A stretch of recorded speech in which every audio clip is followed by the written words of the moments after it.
Faccio appello ai cinquantenni, oggi vado a vaccinarmi, mi sono prenotato, quindi se qualcuno avesse intenzione di...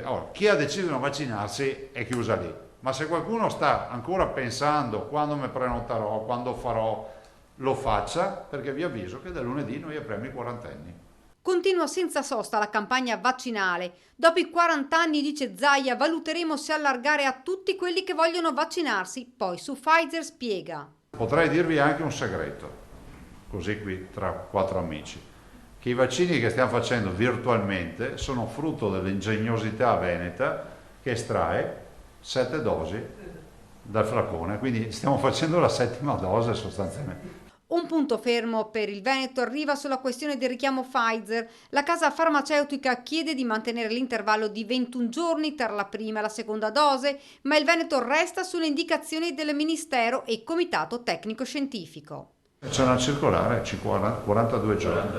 Smentita invece dal governatore la notizia che dal sud sarebbero arrivati in Veneto vaccini AstraZeneca non utilizzati. La notizia che noi abbiamo ieri avuto promesse di vaccini non è vera. Io c'ero in riunione.